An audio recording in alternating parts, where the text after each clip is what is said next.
apa yang tergambarkan dalam elektabilitas di survei ini tentu variabelnya akan tunggal, yang saya bilang tadi. Pasti ada, gak mungkin elektabilitas ini siapapun ya, termasuk Pak Andi Samanguruka, Pak siapa, Ridwan Baik atau Pak Kerry ya, dan seterusnya. Elektabilitas ini didapati dengan ruang hampa, diam-diam aja di rumah. Pasti kan ada aktivitas politik.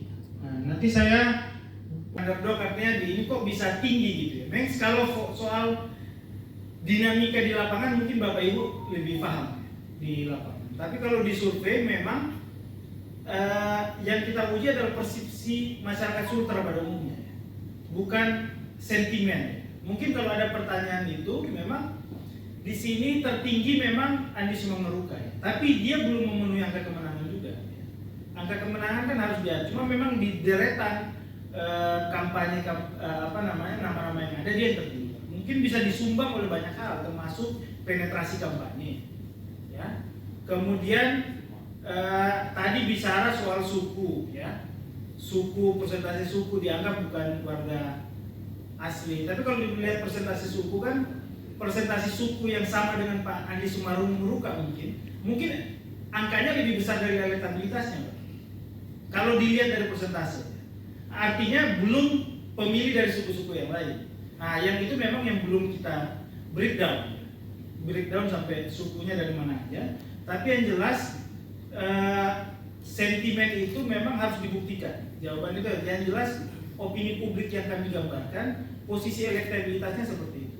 Walaupun memang kalau kita mau jujur, walaupun elektabilitas tertinggi, namun masih butuh angka lagi untuk mencapai angka kemenangan.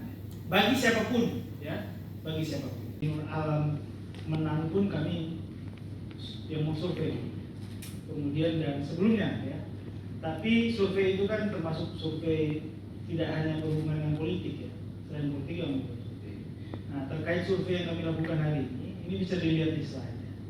Yang kami lakukan ini survei provinsi. Sebenarnya nggak usah heran dengan 1-7 hari, karena secara teknis di lapangan survei itu bisa paling cepat 3 hari. Karena 1 hari teman-teman survei di luar workshop, di luar pengolahan data ya. Pengolahan data tak bisa. Kalau daerah kota, kalau daerah yang pulau, otomatis dia harus ke pulau dulu, ya. Tapi mayoritas relawannya dari Kendari, kemudian diberangkatkan ke daerah masing-masing.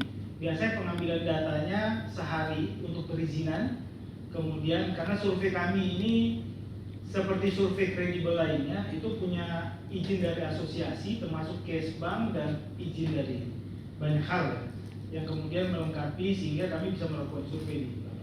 10%, Lukman Abu Nawas 8,2%, Samsul Umar Abdul Samiun 5,2%, Rusda Mahmud 5,2%, Tina Nur Alam 3%, Rusman Emba 3%, Surududin Dangga 2,5%, Abdurrahman Saleh 2,3%, Ruksamin 1,8%, Waode Nurhayati 1,1%, dan Laode Bahim 0,2%. Namun, ya, di mana tertinggi adalah Andi Samanguruka 17,9%.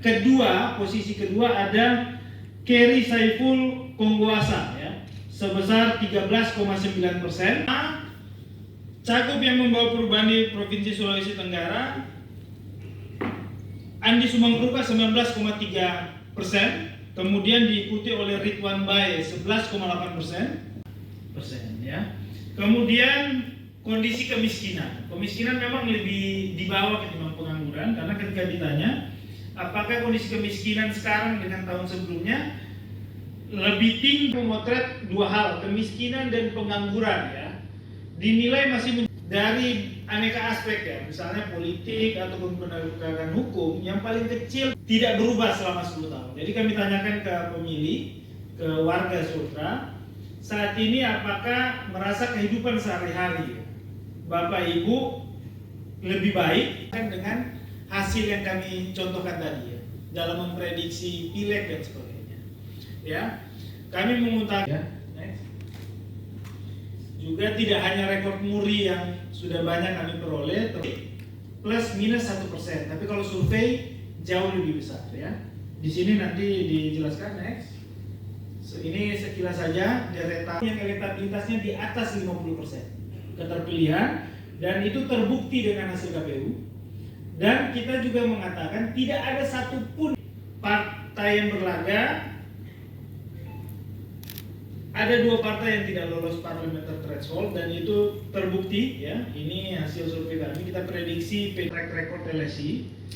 Kami pernah memprediksi dan kami iklankan ya, bukan iklankan, kami publis di Rakyat Merdeka. Itu halaman 12 itu sebelum pemilihan ya. Kami sekaligus menjelang Pilkada 2024 rupanya sudah banyak yang menjatuhkan pilihan dukungan perubahan di Sulawesi Tenggara. Sebesar di atas 90% ingin perubahan ya.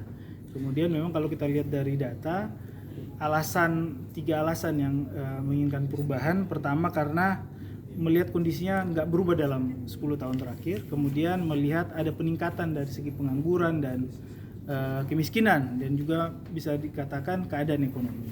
Nah, kemudian kami dalam survei ini menanyakan ya, dari calon-calon yang nanti akan berlaga pada Pilkada 2024, siapa saja yang mendapatkan penilaian ya, yang dianggap dapat membawa perubahan. Dari hasil survei ini kita dapati bahwa 19,3% menilai Andi Sumangruka dapat membawa perubahan. Kemudian pada posisi kedua Ridwan Bai sebesar 11,8%, kemudian Pak Keri Saiful Kangguasa sebesar 11%, Laude Ida 10,5%, Lukman Abu Nawas 7,5%, Samaul Umar Abdul Samiun 5,9%, dan lainnya di bawah 5%. Nah, di survei kali ini juga kami menanyakan dukungan elektabilitas ya.